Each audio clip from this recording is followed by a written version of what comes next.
My phone showed Wednesday, March 6th, 2024, 7:18 a.m., and my left eye did that little twitch. It does when something important is about to happen. Chloe, my 3-year-old, was on the floor in pajamas, lining up toy cars like they were a security detail. She looked up at me like my face was the weather. "Mommy, shoes?" she asked. "In 2 minutes," I said, and my voice came out too calm on purpose. I had a job interview at 9 a.m. across town. Real interview, real company, real paycheck. The kind of thing that can change your whole life if you don't get sabotaged on the way there. My sister Kayla texted at 7:20. "Kayla, what time are you taking my kids?"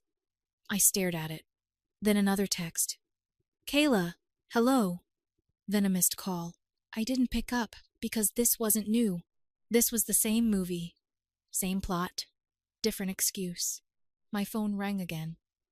I answered on the third ring because my brain has a bad habit of believing family deserves access. "What?" I said. Kayla didn't even say hi. "Okay, so," she said, voice already annoyed. "I'm dropping them at 8. "No," I said, a beat. "What do you mean no? I have an interview." Kayla exhaled like I had told her I hated kids. "Why should we babysit your kids?" she snapped. "You chose to be a single mom." Chloe's little hands paused on the toy cars. She went still, quiet, watching. My mouth went dry. "I'm not asking you to babysit my kid," I said. "I'm asking you to parent your own 4. Kayla laughed. Not a funny laugh, a mean one. "Wow, so you're just not going to help after everything?" "After everything," I repeated. "You live in Mom's old duplex because I told her to let you," she said. "You should be grateful." "I pay rent," I said, barely. I stared at the hallway mirror and watched my own eyes harden. Chloe tugged my sleeve. "Mommy," whispered Chloe. Aunt Kayla mad. "I'm okay," I told her, and my voice went soft just for her. "Go get your bunny." Back on the phone, Kayla kept going. "I already told the kids," she said. "They're excited. Don't make this weird." "I'm not watching them," I said. Kayla's tone sharpened into that reasonable voice she uses when she's being cruel. "It's not a few hours. It's not a few hours," I said. "It's every weekend. It's been 2 years." Silence. Then she said it again, slower, like repeating it would make it true. "You chose to be a single mom." My brain counted like it always does when I'm scared. 4 kids, 1 interview, 1 shot. Chloe came back with her bunny pressed to her ribs like armor. I looked at her. I looked at my phone.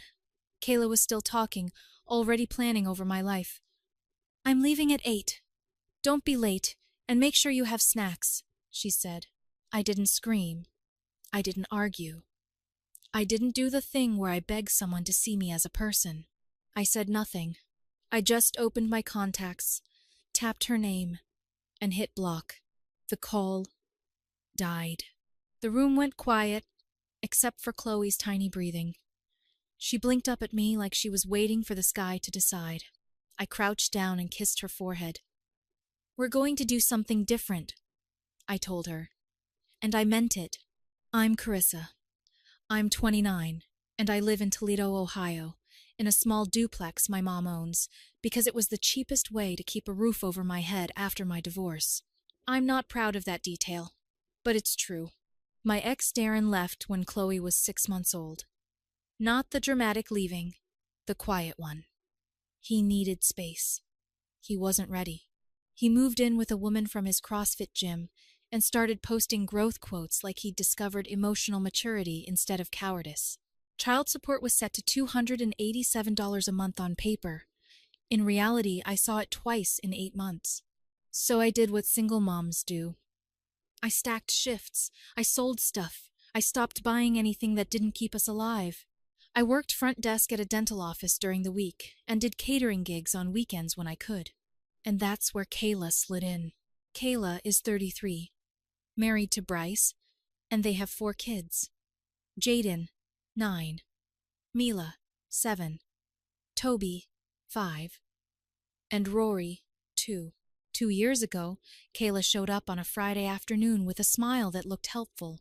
Good news, she said, breezing into my kitchen like it was hers. Bryce and I are going to start doing date nights again. I remember wiping my hands on a dish towel. What? I said. She set a diaper bag on my counter and started unlacing Rory's shoes. You're home on weekends, she said. And you love kids. It'll be good for you. I should have said no right then. I didn't because my family has this language. Words that mean comply. Family helps. Don't make it a thing. Be flexible. Keep it smooth. And I was tired. And I was scared. And I needed my mom to keep letting me rent the duplex without turning it into a lecture. So I swallowed it. The pattern locked in fast. Every Friday, Kayla drops them off like deliveries. Every Sunday, she picks them up late with a Starbucks and a story. And she never asked. She announced. One time last summer, I had a Saturday catering job that paid $180 cash. I told Kayla a week ahead. She smiled and nodded. Then she texted me Friday at 6:02 p.m. Kayla, we're already on the road. See you in 20. I called her. I said I work tomorrow. I told her. She laughed like I was adorable. Call off, she said. They need you. They need their parents. Kayla's voice hardened. Okay, so what? You're too good for them now? I called off the gig. I lost the money. Chloe watched me on the couch, rubbing her rabbit's ear the way she does when she's anxious. Mommy's sad? She asked. I'm fine, I lied. That was incident 1. Incident 2 was worse. Kayla convinced my mom to give her a key for emergencies. I found out when Kayla let herself into my duplex on a Saturday morning at 7:11 a.m. while I was in a towel. She didn't even look embarrassed. Relax, she said. It's family. Chloe clung to my leg, naked fear in her eyes. She's little, but she knows what it means when someone can enter your home without permission. That night, Chloe woke up crying for the first time in months. I changed the sheets and stared at the laundry like it had answers. Incident 3 was the one that made something in me go cold. Kayla dropped the kids off and didn't come back Sunday. No call, no text. At 9:40 p.m., I finally reached Bryce. Yeah, he said, like I was asking about the weather. Kayla's asleep. We had a long day. You forgot your kids, I said. He chuckled. You're good at this, he said. You're basically built in. Built in, like I was furniture. I remember standing in my kitchen, with my phone pressed to my ear, looking at 4 sleeping bodies on my living room floor and realizing something simple. I thought it was temporary. It wasn't. And the cruel part, Kayla would still look at me like I was the selfish one. Because in her mind, my time belonged to her. My weekends belonged to her. My ability to say no did not exist. And then my interview came up, a real one, for an office manager role in Grand Rapids, Michigan. Full benefits, steady hours, daycare assistance. My friend Lana sent me the listing at midnight and wrote, "Apply now." I did. At 12:17 a.m., still in pajamas, with Chloe sleeping on my chest. When they called me back, I didn't tell my family. Not because I'm sneaky, because I'm tired of explaining myself to people who hear opportunity and translate it to "you're leaving our system." After I blocked Kayla that Wednesday morning, my phone stayed quiet for exactly 12 minutes. Then the emails started. From my mom. Subject line, "Call me." I didn't. Then Bryce texted from an unknown number. "Bryce, Kayla said you're acting weird. What's going on?" I stared at it. Chloe was at the table eating cereal, counting the strawberries like it was her job. I typed back one sentence. I'm not available for babysitting anymore. He replied fast. "Bryce, it's just weekends." I didn't respond because that's the thing about people who use you. They always describe it as just weekends, just a favor, just family. At 3:46 p.m., Kayla emailed me from her work account. She really did that. From Kyla H. somethingthingo.com. Subject: seriously, body, So you're really going to punish the kids because you're mad at me. Mom is upset. You need to grow up. I screenshotted it and dropped it into a folder on my laptop called Kayla, because if there's one thing I've learned, it's this. If you don't document it, they rewrite it. Wave 1 was guilt. My mom left a voicemail that started sweet and turned sharp. Carissa, honey, you know Kayla relies on you. You have more flexibility. Please don't make this a conflict. I listened once. Then I saved it. My aunt texted. Aunt Lori. Family doesn't block family. I didn't answer. Kayla's friend from high school, someone I barely know, DM'd me on Instagram. Kayla's really stressed. You should help. You know how hard 4 kids is. I wanted to type. Then why did she have 4? I didn't. I kept my tone calm, even in my own head. Wave 2 was practical harm. On Thursday, I got an email from my mom. Rent increase. Not huge, but the timing wasn't an accident. Old rent, $650. New rent, $875, effective immediately starting April 1. I stared at the numbers until my eyes burned. It wasn't about money. It was about leverage. I took a screenshot, saved it. Then I called the HR rep in Grand Rapids and told her I could do the interview Friday by video instead. She said, absolutely. I did the interview Friday morning at 9 a.m. in my living room, with Chloe watching cartoons behind me. I wore a blazer over leggings because that's motherhood. The hiring manager's name was Monica. She was direct, no fake sweetness. She asked, what are your boundaries like? I almost laughed. I'm learning, I said. After the call, I sat on the floor next to Chloe and felt my hands shake. Chloe touched my cheek. Mommy, okay? Yeah, I said. Mommy's okay. At 11:37 a.m., my phone buzzed. A new number. Kayla again. Different phone. Kayla. Don't be stupid. I'm dropping them off tomorrow. I stared at the screen. I didn't reply. At 11:39, another text. Kayla. If you don't open the door, I'll have Mom let me in. My stomach went cold. Because she would. That's when I stopped arguing and started documenting. I called a locksmith. Not dramatic. Not revenge. Safety. Can you change locks on a duplex today? I asked. Yes, he said. At 2:10 p.m. he showed up. His name was Ed. He smelled like metal and winter. He looked at my old lock and said, someone's been copying keys. I know, I said. I paid $214.63 on my debit card. I kept the receipt. I took a photo of it with the new deadbolt visible in frame. Then I emailed my mom. Subject: new locks. Body: for safety, I changed the locks. Please don't distribute keys without asking me. If you need access for maintenance, text me. I didn't accuse. I didn't fight. That's the boundary. Calm. Clear. At 4:03 p.m., Monica from HR called. We'd like to offer you the position, she said. My vision tunneled. I gripped the counter. Start date is April 1, she added. Relocation package is small, but we can help.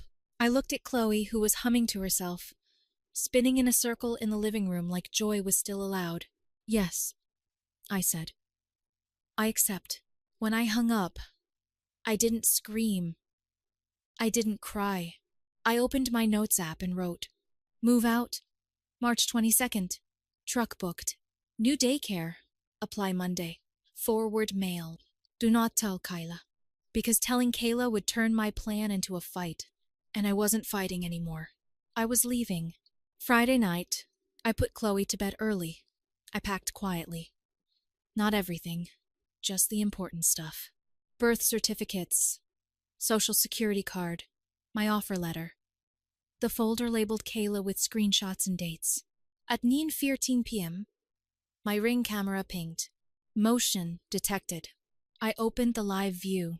Kayla's minivan was in my driveway like it belonged there. The back hatch opened. Then the first suitcase hit the ground. Then another. Then another. Then kids. All 4. Jaden carrying a backpack bigger than him. Mila dragging a pink rolling suitcase, Toby holding a crumpled blanket, Rory on Kayla's hip, already crying. Kayla marched to my front door and slapped the doorbell like it was an emergency button. Ding dong, ding dong, ding dong. She leaned toward the camera. "Carissa," she yelled. "Open up!" Chloe stirred upstairs. I held my breath. Kayla's voice rose. "Vegas trip," she shouted. "You're watching them." I actually blinked. Vegas? Not even a birthday dinner. Not a wedding. Not a funeral. Vegas. She had suitcases, like she was checking into a hotel. She had her kids, like she was dropping off laundry. She banged on the door. "Don't play games," she snapped. "I already told them. Open the door." I didn't move. I watched through the camera like I was watching someone else's life. Kayla tried the doorknob. It didn't give. She frowned, confused. She tried again, harder. Then she did what she always does. She pulled out her phone. I saw her thumb move. Then my phone buzzed upstairs on the kitchen counter. Blocked call attempts. Multiple. Kayla's face twisted. She looked up at the camera again. Voice syrupy in the worst way. "Carissa, don't do this in front of the kids," she said, as if she hadn't just ambushed my house with 4 children and luggage. Jaden's eyes went to the camera. He looked tired, too old for 9. Mila hugged her suitcase handle like it might disappear. Toby started bouncing, overstimulated. Rory sobbed into Kayla's shoulder. Kayla hissed. "Stop crying," through clenched teeth. Then she yelled again. "Mom has a key, I'll call her." My stomach tightened, but my hand stayed steady, because I'd planned for this. I tapped the microphone button. My voice came through the doorbell speaker, calm and bright, like customer service. Kayla." She froze. "Open the door," she snapped. "No," I said. It came out simple. Clean. Final. Her face went blank for half a second. Like her brain couldn't process the concept. "What did you just say?" she demanded. "I said no," I repeated. Kayla's eyes narrowed. "You can't do that." "I can. You owe me." "I don't," I said. She started shaking with rage. Not full body shaking. That tight, vibrating fury of someone losing control of their favorite lever. "You're being a—" She started, then looked at her kids and stopped herself like she deserved credit. Then she leaned into the camera and said the line she thought would trap me. "Where am I supposed to put them?" I didn't take the bait. "With their parents," I said. Kayla's mask slipped. "Bryce is already at the airport," she snapped. "We already paid. You're ruining everything." I held my finger on the talk button. "Not my problem," I said. She stared at the camera like she wanted to climb through it. Then she did the thing that always worked before. She screamed my name, like volume equals authority. "Charissa." Chloe's small voice floated down the stairs. "Mommy?" I held my breath. Kayla's kids were staring at the door like it was deciding their future. I kept my voice low and steady. "Take them home, Kayla." Kayla stepped back, then grabbed the doorknob again and yanked like she could force it open through entitlement. Nothing. Then she tried the old trick. She shoved her shoulder into the door. The door didn't budge. She looked genuinely stunned because she had no idea I'd changed the locks. Her head whipped toward the camera. "What did you do?" she demanded. "I changed the locks," I said. Kayla's mouth dropped open. "You can't. Mom owns this. I'm a tenant," I said. "And I have a lease." I watched her blink fast, recalculating. Then she turned, grabbed a suitcase, and dragged it closer to the porch like she was settling in. "Fine," she snapped. "We'll wait. You'll come out eventually." I didn't argue.